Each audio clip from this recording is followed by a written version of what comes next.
আপনারা দেখছেন একুশে টেলিভিশন। ঈদের ছুটি শেষে ঢাকায় ফিরছে মানুষ, স্বাস্থ্যবিধি না মানলে তীব্র সংক্রমণের আশঙ্কা। খুলেছে ব্যাংক, বিমা ও শেয়ার মার্কেট সহ বিভিন্ন দপ্তর, উপস্থিতি কম, চলছে শুভেচ্ছা বিনিময়। গাজায় নিহতের সংখ্যা বেড়ে 158, হামলা চালিয়ে যাওয়ার ঘোষণা ইসরায়েলের। ওয়ানডে সিরিজ খেলতে ঢাকায় শ্রীলঙ্কা ক্রিকেট দল, 3 দিনের কোয়ারেন্টাইন শেষে অনুশীলন।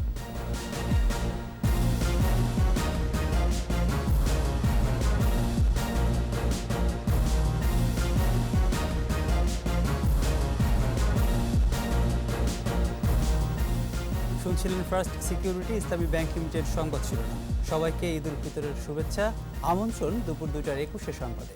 সাথে আছি আমি প্রণব চক্রবর্তী। দর্শক, একুশে টেলিভিশনের সংবাদ একই সাথে সরাসরি দেখতে পাবেন আমাদের ফেসবুক পেজ www.facebook.com/2124 অনলাইনে।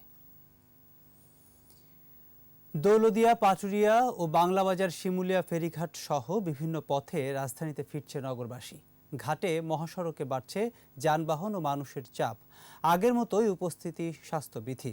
প্রশাসনেরও তেমন কোনো উদ্যোগ নেই এ বিষয়ে। প্রতিনিধিদের সহায়তায় মাসুম আলিসার রিপোর্ট। পাটুরিয়া দৌলতদিয়া নৌরুটে ফেরি চলাচল স্বাভাবিক। সবকটি ফেরি চালু থাকায় মানুষ ও যানবাহনের তেমন চাপ নেই এখনো। বিআইডব্লিউটিসি জানিয়েছে বর্তমানে 17টি ফেরি দিয়ে যানবাহন ও যাত্রী পারাপার চলছে। এদিকে দৌলতদিয়া ফেরিঘাটে ঢাকামুখী মানুষের চাপ বাড়ছে। গণপরিবহন বন্ধ থাকায় 3 চাকার যানবাহনে ভেঙে ভেঙে ফেরিঘাটে আসছে যাত্রীরা। সামাজিক দূরত্ব বা স্বাস্থ্যবিধি নিশ্চিতে প্রশাসনের নজরদারিও নেই। Local bus, minibus, micro, 3 wheeler ও মোটরসাইকেলে কয়েকগুণ ভাড়া বেশি দিয়ে বাংলাবাজার ঘাটে আসছে যাত্রীরা। এই রুটে 16টি ফেরি চলাচল করায় যাত্রী পারাপারে কোনো সমস্যা হচ্ছে না। তবে উপেক্ষিত স্বাস্থ্যবিধি। চাপের কারণে সকালে শিমুলিয়া ঘাট থেকে শুধু যাত্রী নিয়ে 7টি ফেরি বাংলাবাজার ঘাটের উদ্দেশ্যে ছেড়ে গেছে। সকাল থেকে গাজীপুরের চন্দ্রায় ভিড় বেড়েছে যানবাহনের। সরকারি নির্দেশ অমান্য করে উত্তরবঙ্গ থেকে দূরপাল্লার বাসে অনেক যাত্রী ফিরছেন কর্মস্থলে। এছাড়া মিনিবাস, প্রাইভেট কার ও হালকা যানবাহনে রাজধানীতে আসছেন কর্মজীবী মানুষ। এছাড়া টাঙ্গাইল ঢাকা বঙ্গবন্ধু সেতু মহাসড়কে বেড়েছে ঢাকামুখী যানবাহনের চাপ। লকডাউন বিধি অমান্য করে কিছু দূরপাল্লার বাসও চলাচল করছে। নিষেধাজ্ঞা উপেক্ষা করে ভোলা থেকে ট্রলার ও স্পিড বোটে যাত্রীরা যাচ্ছেন লক্ষ্মীপুর সহ দেশের বিভিন্ন স্থানে। এমন পরিস্থিতিতে দুর্ঘটনার আশঙ্কা করছেন অনেকে। মাসুম আলিসা, একুশে টেলিভিশন। আগের মতো গাদাগাদি করে রাজধানীতে ফিরলে করোনা সংক্রমণ নিয়ন্ত্রণ করা কঠিন হবে বলে মনে করছেন বিশেষজ্ঞরা। আর ভারতীয় ভেরিয়েন্ট বাতাসে ছড়ায় বলে ঝুঁকি আরও বেশি। এ অবস্থায় স্বাস্থ্যবিধি না মানলে ভয়াবহ দুর্যোগের আশঙ্কা করছেন তারা। মানিক শিকদারের রিপোর্ট। করোনার দ্বিতীয় ঢেউ মোকাবেলায় চলছে লকডাউন। দূরপাল্লার বাস, ট্রেন, লঞ্চ বন্ধ। তারপরও ঈদের আগে private car, microbus, pickup van, এমনকি মোটরসাইকেল চেপেও বাড়ি গেছে মানুষ। ছুটি কাটিয়ে রাজধানীতে ফেরাও শুরু হয়েছে। এবার ফিরতে হচ্ছে একইভাবে। আর এই ফেরা নিয়ে শঙ্কিত স্বাস্থ্য বিশেষজ্ঞরা। সারা দেশে এই করোনা ভাইরাস এই যে আসা যাওয়া এটা কিন্তু ছড়ায় গেছে। এখন এই লোকগুলো কিন্তু আবার ফেরত আসবে যে যেখান থেকে গেছে। যারা বিভিন্ন প্রতিষ্ঠানে কাজ করে সেখানকার ছুটি যদি আজকেই শেষ হয়ে যায়, তারা ইতিমধ্যেই রওনা হয়ে গিয়েছে, তাহলে সেই ছুটিটা বাড়ানো দরকার ছিল। সেই ছুটিটা বাড়ালে হয়তো ভিড়টা কমে যেত। গাদাগাদি করে আসা যাওয়ার ঝুঁকি তৈরি করেছে। আর দেশে ভারতীয় ভেরিয়েন্ট পাওয়া যাওয়ার পাশাপাশি বাতাসের মাধ্যমেও ছড়ানোর তথ্য ঝুঁকি আরও বাড়িয়েছে। ভারতের যে ভ্যারিয়েন্ট, সেটার ক্ষেত্রেও তাই সংক্রমণটা পুরোপুরি ঠেকাতে পারছে। অনেক বৈজ্ঞানিক কিন্তু একমত যে এই ভাইরাস সম্ভবত বাতাসে ছড়ায়। সুতরাং আমরা 14 দিকে বন্ধ করে বাতাস তো আর ঠেকাতে পারছি না। আমাদের দেশে ছড়ানোর ঝুঁকি কিন্তু রয়েই গেছে। এটা কিন্তু একটা মারাত্মক অবস্থা। যদি আল্লাহ না করুক এটা আমাদের দেশে ছড়ায় যায়, তাহলে ভবিষ্যতে এটা কিন্তু একটা ভয়াবহ বিপর্যয় ডেকে আনতে কিন্তু পারে আর কি।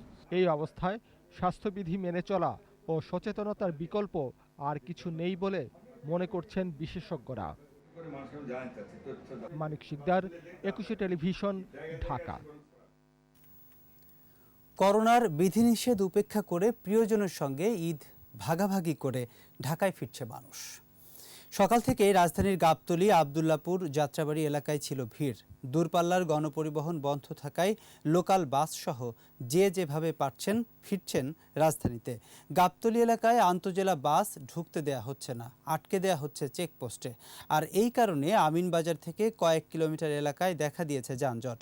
এতে ভোগান্তিতে পড়েছেন সাধারণ মানুষ। এই যে জ্যাম, হাইটে হাইটে আসতেছি, আর 10 টাকা ভাড়া 25 টাকা। চান্দুরা থেকে আমিনবাজারে গাড়ি ধরে আসলাম, আবার ওখান থেকে আবার মিরপুরে গাড়ি ধরতে হবে। অসুস্থ রুগী রয়েছে 1.5 ঘন্টা জামে, কোনো রুগীকে সাইডও দেয় না, কোনো বাসগুলোর কথা মনে না। পবিত্র ঈদুল ফিতরের ছুটি শেষে খুলেছে ব্যাংক, বিমা, শেয়ার বাজার, বিমান বাংলাদেশ সহ জরুরি অনেক অফিস। তবে সোনালী ব্যাংকে ছাড়া অন্য ব্যাংকে গ্রাহকের উপস্থিতি নেই বললেই চলে। লেনদেনও খুব বেশি নেই। কর্মকর্তারা সময় পার করছেন শুভেচ্ছা বিনিময় করে। সাইদুল ইসলামের রিপোর্ট। লকডাউনের মধ্যেই শেষ হয়েছে পবিত্র ঈদুল ফিতরের ছুটি। কাজ শুরু হয়েছে ব্যাংক, বিমা সহ বিভিন্ন প্রতিষ্ঠানে। তবে ব্যাংকে কর্মকর্তাদের উপস্থিতি কিছুটা কম। কাজের মাঝেই ঈদের আনন্দ ভাগ করছেন তারা। যে অবস্থা, সে কারণে ব্যাংকিং ছুটি ছিল নাই বললেই চলে। অফিসে এসে অফিসের ওয়ার্ক ভালোই লাগছে, খারাপ এটা তো কর্ম করতেই হবে। একটু খারাপ লেগেছে, যেমন গ্রামে গেলে সবার সাথে দেখা হতো, বন্ধু বান্ধবদের সাথে একটু যোগাযোগ করেছি, এই খুব একটা বের হতে পারিনি। গ্রাহকরা জানান, লকডাউন আর ঈদের ছুটির পর জরুরি প্রয়োজনে ব্যাংকে এসেছেন তারা। ব্যাংকে জরুরি কাজ ছিল, স্বাস্থ্যবিধি মেনে চলে যতটুকু করা যায় আর কি, কাজ সেরে চলে যাবো আর কি বাসায়। অফিস আওয়ারের প্রথম দিন হয়তো মনে হয় অনেকটা ঢিলে ঢালা থাকবে, কিন্তু এসে দেখি না। কাজটা অনেক জরুরি ছিল, 5-6 মাস আগে থেকেই জরুরি ছিল, তো করোনার ভয়ে আসছিলাম না। করোনা মহামারী দূর হবে, প্রাণ চঞ্চল হবে প্রিয় কর্মস্থল, এমন প্রত্যাশা ব্যাংক কর্মীদের। সাইদুল ইসলাম, 21 টেলিভিশন, ঢাকা। গাজায় হামলা অব্যাহত রাখার ঘোষণা দিয়েছেন ইসরায়েলের প্রধানমন্ত্রী নেতানিয়াহু। হামাসের সামরিক শাখার প্রধানের বাড়ি লক্ষ্য করে বোমা হামলা চালিয়েছে ইসরায়েল। হামাসও পাল্টা রকেট হামলা অব্যাহত রেখেছে। এদিকে দুদেশের রাষ্ট্রপ্রধানকে ফোন করেছেন মার্কিন প্রেসিডেন্ট। এছাড়া সংকট নিরসনে আজ বৈঠকে বসবে জাতিসংঘের নিরাপত্তা পরিষদ। 7 দিন ধরে চলা সহিংসতায় নিহতের সংখ্যা 158 জনে পৌঁছেছে। রিপোর্ট দুলি মল্লিকের। 6 মাসের শিশু ওমরের কান্না স্পর্শ করেনি রাজনৈতিক নেতাদের হৃদয়। ইসরায়েলি বিমান হামলায় পুরো পরিবারকে হারিয়ে এখন সে একা। শনিবার 7ই শরণার্থী ক্যাম্পে বোমায় বিধ্বস্ত হয় 3 তলা বাড়ি। মারা যায় ওমরের পরিবারের 10 সদস্য। এর কয়েক ঘন্টা পরই আরেক ভয়াবহ দৃশ্য দেখে ফিলিস্তিনিরা। বিমান হামলায় মুহূর্তেই ধ্বংসস্তূপ 12 তলা ভবন। সংবাদ সংস্থা এপি ও আল জাজিরার কার্যালয় ছিল সেখানে। যদিও ইসরায়েলি সেনাবাহিনীর দাবি, ভবনটিতে হামাসের সামরিক বাহিনীর কার্যালয় রয়েছে। জবাবে হামাসও পাল্টা রকেট হামলা চালায়। শনিবার রাতভর চলে পাল্টাপাল্টি হামলা। রোববার ভোরেও তা অব্যাহত। এবার হামাসের সামরিক শাখার প্রধান ইয়াহিয়া আল সিনোয়ারের বাড়ি লক্ষ্য করে বোমা হামলা চালিয়েছে ইসরায়েল। দুপক্ষের লড়াই 7ম দিনে গড়ালেও থামার লক্ষণ নেই। বরং টেলিভিশনে দেওয়া ভাষণে যতক্ষণ প্রয়োজন ততক্ষণ গাজায় হামলা চালিয়ে যাওয়ার ঘোষণা দেন ইসরায়েলি প্রধানমন্ত্রী। এদিকে দুদেশের রাষ্ট্রপ্রধানকে ফোন করেছেন মার্কিন প্রেসিডেন্ট জো বাইডেন। ইসরায়েলের পক্ষ নিয়ে ফিলিস্তিনিকে হামলা বন্ধের আহ্বান জানান তিনি। এছাড়া গাজার চলমান সহিংসতা বন্ধের দাবিতে যুক্তরাষ্ট্র সহ বিশ্বের বিভিন্ন দেশে তীব্র হচ্ছে বিক্ষোভ। Duli Mallick, 21 television. World cup super লিগের ম্যাচে বাংলাদেশের বিপক্ষে 3টি ওয়ানডে সিরিজ খেলতে ঢাকায় এসেছে শ্রীলঙ্কা ক্রিকেট দল। সফরকারী দল 3 দিনের কোয়ারেন্টাইন শেষ করে অনুশীলনে যোগ দিতে পারবে। এই সময়ে দুবার করোনা পরীক্ষার ফল নেগেটিভ হলে 19 মে থেকে নিজেদের মধ্যে অনুশীলনের সুযোগ মিলবে তাদের। 21 মে ওয়ানডে সিরিজের আগে একমাত্র প্রস্তুতি ম্যাচ খেলবে লঙ্কানরা। সাভারের বিকেএসপিতে প্রস্তুতি ম্যাচটি তারা খেলবে নিজেদের মধ্যে 2 দল গড়ে।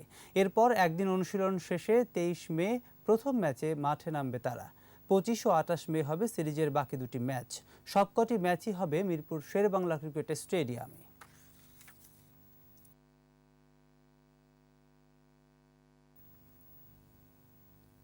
নিচ্ছে প্রিমিয়ার ব্যাংক লিমিটেড সংবাদ বিরতি। নো মাস্ক, নো সার্ভিস বিধি মেনে চলুন, সুস্থ থাকুন। যখন ফিরছি তখন থাকবে। ভারতে আটকে পড়াদের দেশে ফেরাতে হিলি ইমিগ্রেশন ও দর্শনা বন্দরের চেকপোস্ট চালু। আবারও আমন্ত্রণ দুপুর 2টার 21 সংবাদে। মানবতার কথা বলে খালেদা জিয়ার চিকিৎসা নিয়ে বিএনপি মিথ্যাচারের রাজনীতি করছে বলে মন্তব্য করেছেন আওয়ামী লীগের যুগ্ম সাধারণ সম্পাদক মাহবুবুল আলম হানিফ। কেন্দ্রীয় কার্যালয়ে দলের সভাপতি শেখ হাসিনার স্বদেশ প্রত্যাবর্তন দিবস উপলক্ষে কৃষক লীগের আয়োজনে আওয়ামী লীগের যুগ্ম সাধারণ সম্পাদক মাহবুবুল আলম হানিফ অভিযোগ করেন, খালেদা জিয়ার শারীরিক অসুস্থতা নিয়ে বিএনপি মিথ্যাচার করছে। দেশের প্রতি দায়িত্ববোধ নিয়ে বিভ্রান্তির অপরাজনীতি থেকে বিএনপিকে বিরত থাকারও আহ্বান জানান এই আওয়ামী লীগ নেতা।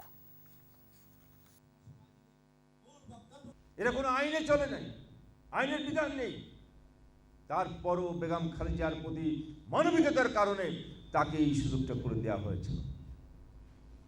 একের পর এক মানবতার দরজা খুলে দিয়ে আপনাদের সহায়তা করে যাচ্ছেন, আর আপনারা সেই সুযোগটা নিয়ে সরকারের বিরুদ্ধে নির্লজ্জ মিথ্যাচার করে যাচ্ছেন। ডিএনসিসি ডেডিকেটেড কোভিড-19 হাসপাতালে ভর্তি 2 জনের করোনা শনাক্ত হলেও ভারতীয় ভেরিয়েন্ট কিনা তা এখনও নিশ্চিত নয় জানিয়েছেন হাসপাতালটির পরিচালক ব্রিগেডিয়ার জেনারেল নাসির উদ্দিন। সকালে রাজধানীর মহাখালীতে হাসপাতালে ব্রিফিংয়ে কথা বলেন তিনি। বলেন, জিনোম সিকোয়েন্সিং এর স্যাম্পল আইডিসিআরে পাঠানো হয়েছে।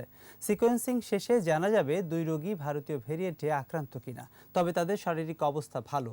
ঈদের পরে সংক্রমণ বাড়ার আশঙ্কায় হাসপাতালের সক্ষমতা বাড়ানো হয়েছে বলেও জানান পরিচালক। বর্তমানে 57 জন রোগী ভর্তি আছে, প্রস্তুত রয়েছে 1000 শয্যা। আমাদের করোনা পজিটিভ আমরা পেয়েছি, সে অনুযায়ী আমাদের ন্যাশনাল গাইডলাইন অনুযায়ী আমরা তাদেরকে ট্রিটমেন্ট দিচ্ছি।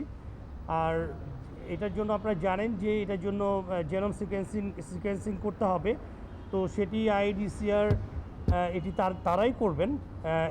এই ব্যাপারে যে কোনো রিপোর্ট বা কোনো কিছু এটা কিন্তু ওনারাই অ্যাকচুয়ালি জানাবেন, এটা হচ্ছে বিষয়। 2 নম্বর কথা হচ্ছে যে আমরা এখন পর্যন্ত এই বিষয়ে আর নতুন কোনো কিছু আমরা জানি নাই। ভারতে আটকে পড়া বাংলাদেশি নাগরিকদের দেশে ফেরাতে হিলি ইমিগ্রেশন ও চুয়াডাঙ্গার দর্শনা বন্দরে চেকপোস্ট চালু হয়েছে। করোনার কারণে 14 মাস বন্ধ থাকার পর হিলি ইমিগ্রেশন চালু হলো। প্রত্যেক যাত্রীকে স্বাস্থ্যবিধি মেনে দেশে প্রবেশের পর 14 দিনের কোয়ারেন্টাইন বাধ্যতামূলক করা হয়েছে। গুরুতর অসুস্থদের হাসপাতালে রাখার ব্যবস্থাও রয়েছে। চুয়াডাঙ্গার দর্শনা বন্দরে সকল প্রস্তুতি গ্রহণ করা হলেও এখন পর্যন্ত কোনো যাত্রী প্রবেশ করেনি। কর্মকর্তারা জানান, কলকাতায় বাংলাদেশ হাইকমিশন থেকে অনাপত্তি সনদ ইস্যু না করায় সাময়িক এই সমস্যা হচ্ছে। হিলি সহ দেশের 3টি ইমিগ্রেশন চেকপোস্ট দিয়ে প্রায় 1000 বাংলাদেশি নাগরিক দেশে ফেরার কথা রয়েছে। আবারও প্রিমিয়ার ব্যাংক লিমিটেড সংবাদ বিরতি। নো মাস্ক, নো সার্ভিস বিধি মেনে চলুন, সুস্থ থাকুন। যখন ফিরব তখন থাকবে। ভারতে করোনায় দৈনিক সংক্রমণ কমলেও বেড়েছে মৃত্যু। 24 ঘন্টায় 4077 জনের প্রাণহানি। এরই সাথে শেষ করছি দুপুর 2টার 21 সংবাদ। যাবার আগে ফার্স্ট সিকিউরিটি ইসলামী ব্যাংক লিমিটেড সংবাদ শিরোনামগুলো আরও একবার।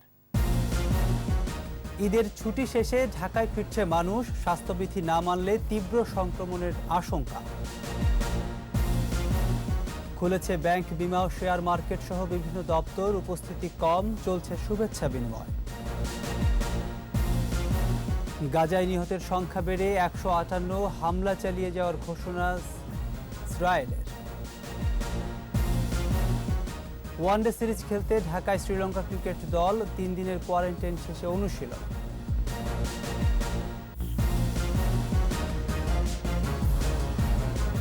দর্শক, সর্বশেষ খবর জানতে ডায়াল করুন 2021 নম্বরে, আর ভিজিট করুন 21tv.com এই ওয়েবসাইটে। এছাড়া ফেসবুকে লগ ইন করতে পারেন facebook.com/2124 অনলাইনে।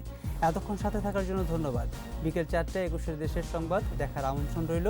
স্বাস্থ্যবিধি মেনে চলুন, সুস্থ থাকুন, 21 সাথে থাকুন।